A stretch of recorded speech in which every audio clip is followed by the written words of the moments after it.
Innal hamdalillah nahmaduhu wa nasta'inuhu wa nastaghfiruhu wa natubu ilaihi wa na'udzu billahi min shururi anfusina wa sayyiati a'malina may yahdihillahu fala mudilla lahu wa may yudlil fala hadiyalah. Asyhadu an la ilaha illallah wahdahu la syarika lah wa asyhadu anna Muhammadan abduhu wa rasuluhu la nabiyya ba'dah. Ya ayyuhalladzina amanu taqullaha haqqa tuqatih wa la tamutunna illa wa antum muslimun. Fa inna asdaqal hadithi kitabullah wa khairal huda huda Muhammadin sallallahu alaihi wasallam wa syarrul umuri muhdatsatuha wa kullu muhdatsatin bid'ah wa kullu bid'atin dhalalah wa kullu dhalalatin finnar.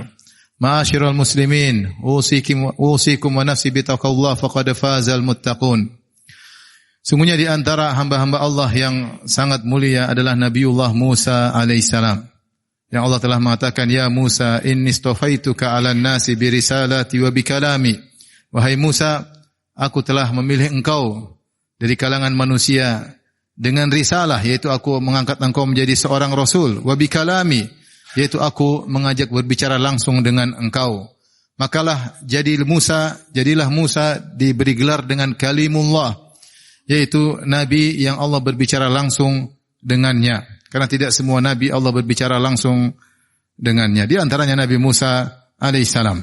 Dan Nabi Musa kata Allah Subhanahu wa taala, wa kana 'indallahi wajiha.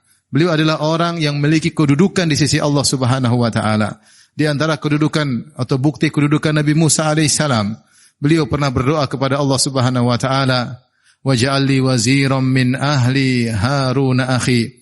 Ya Allah, jadikanlah Harun kakakku sebagai penolongku, membantuku dalam berdakwah. Maka Allah pun kabulkan doanya. Maka Harun alaihissalam yang tadinya orang biasa diangkat pula menjadi seorang rasul karena doa adiknya Nabi Musa alaihissalam. Ini menunjukkan Nabi Musa memiliki kedudukan yang tinggi di sisi Allah Subhanahu wa taala. Di antara keistimewaan Nabi Musa, beliau adalah seorang yang sangat kuat, pemberani, gagah perkasa.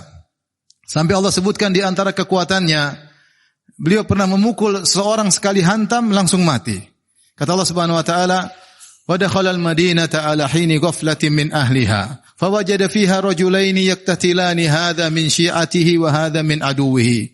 Fastaghathahu alladhi min syi'atihi 'ala alladhi min aduwwihi, fawakazahu Musa faqada 'alayhi." Suatu hari Nabi Musa berjalan di tengah kota Memphis, kemudian ketika itu orang-orang penduduknya sedang dalam kondisi lengah, tiba-tiba atau dalam kondisi sepi, tiba-tiba dia mendapati ada dua orang sedang berkelahi.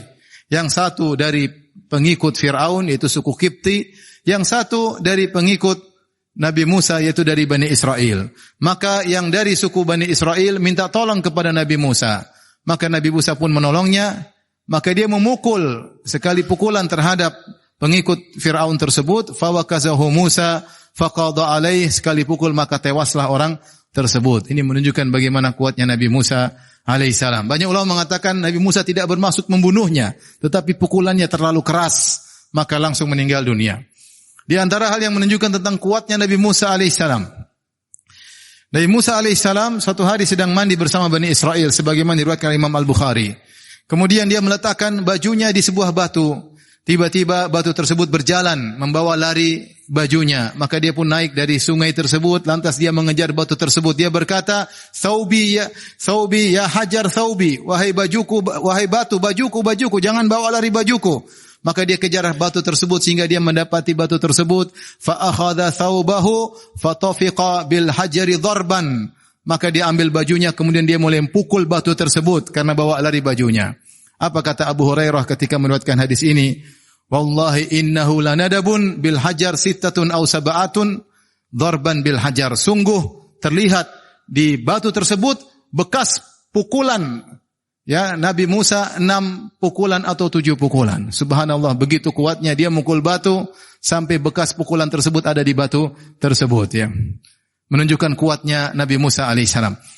Di antara kuatnya Nabi Musa alaihissalam, Allah sebutkan dalam Al-Quran, kata Allah, wasaqa lahuma, ketika Nabi Musa mengambilkan air untuk kedua orang wanita. Kata Allah Subhanahu wa taala, walamma warada ma'a Madyan wajada, kata Allah Subhanahu wa taala ketika Nabi Musa datang ke sumber air yang ada di Madian, maka beliau mendapati ummatan minan nas yaskun. Beliau mendapati banyak orang sedang mengambil air dari sumur tersebut.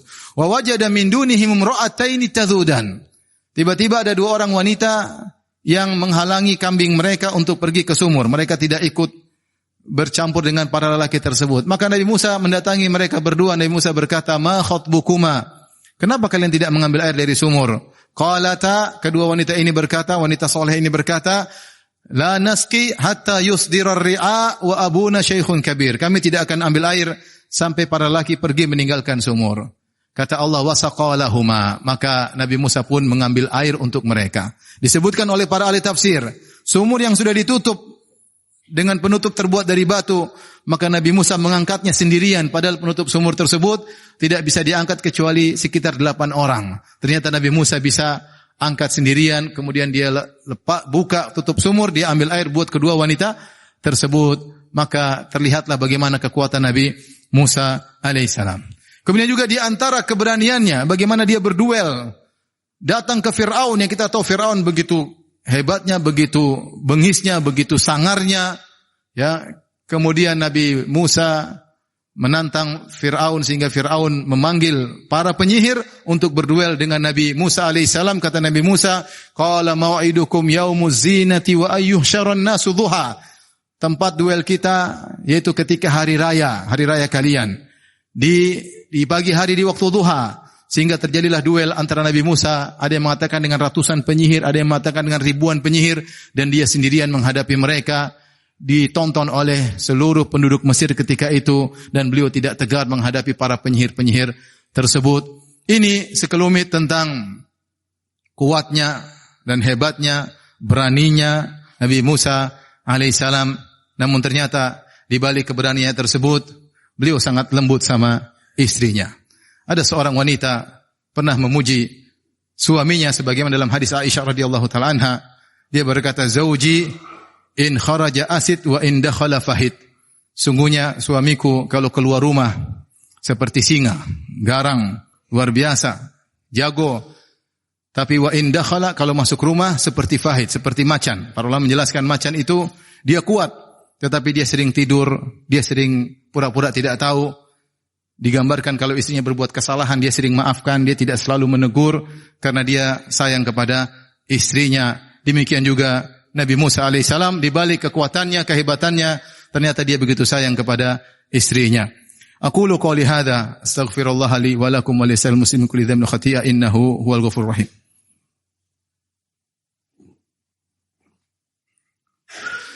Alhamdulillahi ala ihsanih wa syukru lahu ala taufiqihi wa amtinanih. Asyhadu an la ilaha illallah wahdahu la syarika lahu ta'ziman li sya'nih. Wa asyhadu anna Muhammadan 'abduhu wa rasuluhu da'ila ridwanih. Allahumma salli alaihi wa ala alihi wa ashabihi wa ikhwanih. Ma'asyiral muslimin, pada khutbah yang kedua ini saya akan menyampaikan tentang sisi kelembutan Nabi Musa alaihissalam kepada istrinya yang Allah kumpulkan dalam surat Al-Qasas, ya. Di antaranya Nabi Musa alaihissalam akhirnya ditawarkan oleh seorang lelaki soleh untuk menikahi salah seorang dari dua putrinya. Ya, kata lelaki soleh tersebut yang tinggal di kota Madian, "Inni uridu an unkihaka ihda ibnatayya hataini ala an ta'jurani thamaniya hijaj. Fa in atmamta 'ashran famin 'indik. Wa ma uridu an ashqa 'alaik, satajudini insyaallah minas salihin." Kata orang soleh ini, "Wahai Musa, aku ingin menikahkan engkau dengan salah seorang dari dua putriku ini. Dengan syarat engkau bekerja bayar mahar sebagai tukang kebun pengembala kambing selama 8 tahun. Kalau kau jadi tukang kebun selama 10 tahun, terserah engkau. Aku tidak ingin merepotkan engkau. Engkau akan dapati diriku insyaallah termasuk orang yang baik." Maka Nabi Musa mengatakan, ini antara kita berdua. Ayyamal ajalaini qadaitu fala udwana alayya. Terserah saya mau pilih 8 tahun atau 10 tahun kerja untuk bayar mahar, jangan kau tambah-tambah lagi, ya. Akhirnya terjadilah pernikahan yang penuh berkah tersebut. Taib. Nabi Musa ternyata bayar mahar, berapa tahun dia bekerja, maka khilaf di kalangan para ulama. Sebagian mengatakan Nabi Musa mestinya dia akan bekerja selama 10 tahun. Sebagai bentuk perhatian terhadap istrinya. Sebagai bentuk berbuat baik kepada mertuanya. Harusnya 8 tahun sudah cukup. Sudah sah, sudah terlunasi hutangnya sebagai mahar, bekerja sebagai tukang kebun. Namun Nabi Musa ternyata memilih berapa tahun? 10 tahun. Bahkan Mujahid rahimahullah, Mujahid bin Jabr, muridnya Ibnu Abbas radhiyallahu anhu, berpendapat justru Nabi Musa setelah selesai 10 tahun, dia tambah lagi 10 tahun. Dia bekerja 20 tahun untuk menyenangkan istrinya dan menyenangkan mertuanya. Ini menunjukkan bagaimana perhatian seorang suami terhadap keluarga istrinya, terhadap mertuanya. Tentunya semuanya karena Allah Subhanahu wa taala. Kemudian Allah lanjutkan kisahnya. Allah mengatakan, "Falamma qada Musa al-ajala wa sara bi ahlihi anasa min janibit turi nara. Qala li ahlihim kuthu inni anastu nara. La'alli atikum minha bi khabarin aw jadwatin minan nari la'allakum tastalun." Maka setelah 10 tahun atau 20 tahun selesai bekerja, dikatakan oleh para ahli tafsir Nabi Musa rindu untuk kembali ke Mesir. Maka dia pun bersafar dari Madian menuju Mesir dan dia bawa istrinya. Sara bi ahlihi, dia bawa istrinya bersafar. Sehingga dikatakan bahwasanya di antara perbuatan baik adalah seorang bersafar membawa istrinya. Tidak seperti sebagian suami ingin bebas sendiri, tidak ingin berjalan bersama istrinya. Di antara perbuatan baik kepada istri, kepada keluarga, kita bawa dia bersafar bersama kita, menemani kita, menjadi teman ngobrol kita. Kalau tiba-tiba dalam perjalanan ada hasrat, maka ada tempat kita menyalurkan hasrat yang baik, ya, untuk menjaga kita juga dari perbuatan-perbuatan yang buruk. Maka dia bawa istrinya. Kemudian disebutkan oleh para ulama, Nabi Musa ini sangat pencemburu. Dia sangat cemburu terkait istrinya. Maka sebenarnya ada rombongan berjalan dari Madian menuju Mesir. Tetapi Nabi Musa alaihissalam tidak ingin berjalan bersama rombongan tersebut. Dia tidak ingin orang-orang melihat istrinya. Maka ketika siang hari dia biarkan rombongan berjalan, kemudian dia berhenti, di malam hari dia baru berjalan. Kemudian dia menyusul rombongan tersebut. Demikian cara Nabi Musa berjalan menuju Mesir. Namun akhirnya, karena metode seperti itu, cara dia, akhirnya dia kehilangan jalan. Dia tersesat. Di malam itu musim dingin dan malam sangat gelap gulita. Maka mereka tersesat ketika itu dia bersama istrinya. Maka dari kejauhan dia melihat seperti ada nyala api. Anasa min janibit turi naro, dari sisi gunung Tur dia melihat Tursina ada semacam nyala api, maka dia berkata kepada istrinya, perhatikan, dia berkata, qala li ahlihim kuthu, wahai istriku tetaplah engkau di sini. Sebagian ulama mengatakan Nabi Musa menggunakan kata umkuthu. Umkuthu itu sebenarnya digunakan untuk kata ganti orang kedua jamak. Kata ganti orang kedua jamak. Kalau bahasa kita kalian. Kalau kata ganti orang kedua satu disebut kamu, ya, engkau. Ini Nabi Musa berkata kepada istrinya dengan menggunakan kata ganti orang kedua jamak. Dan ini adalah metode dalam bahasa, di antaranya bahasa Arab, untuk menunjukkan penghormatan. Seperti kita berkata kepada orang, kita tidak mengatakan anta, kita bilang antum. Kita bilang antum.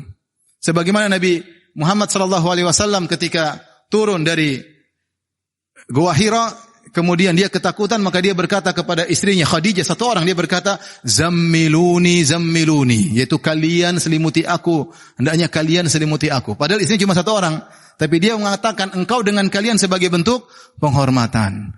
Menunjukkan bahwa Nabi Musa ketika berbicara dengan istrinya, dia memilih kata-kata yang baik untuk menunjukkan penghargaan kepada istrinya. Apa dia kata? Kuthu, inni anastu nara. Saya tadi merasa ada api di sana. La'alli atikum minha. Kau diam di sini, tenang di sini, enggak usah repot. Saya akan pergi ke sana. La'alli atikum minha bi khabarin. Siapa tahu saya dapat kabar tentang jalan yang benar karena kita tersesat. Au jadwatin minan nari, atau saya bisa mengambil sedikit nyala api, la'allakum tastalun, agar kalian bisa hangat. Subhanallah. Nabi Musa alaihissalam begitu sayang sama istrinya. Dia bilang, kau diam di sini, kemudian saya bakalan cari jalan yang benar, atau saya akan mengambil api untuk menghangatkan dirimu. Ini diantara bagaimana lembutnya Nabi Musa kepada istrinya. Hendaknya kita contohi, ya. Jangan sebaliknya seorang di luar lembut, ternyata di dalam rumah menjadi sangar terhadap istrinya. Ingat sabda Nabi SAW, khairukum li ahlihi, sebaik-baik kalian adalah yang terbaik bagi istrinya. Maka seorang berusaha mencari pahala di sisi Allah Subhanahu wa taala, atau mencari keterbaikan di sisi Allah Subhanahu wa taala dengan berlemah lembut kepada istrinya. Kata Nabi sallallahu alaihi wasallam, "Idza aradallahu bi ahli baitin khairan adkhala alaihimur rifqa. Jika Allah menghendaki kebaikan pada suatu keluarga, maka Allah akan berikan kelembutan dalam keluarga tersebut. Innallaha malaikatahu yusholluna 'alan nabi ya ayyuhalladzina amanu shallu 'alaihi wa sallimu taslima.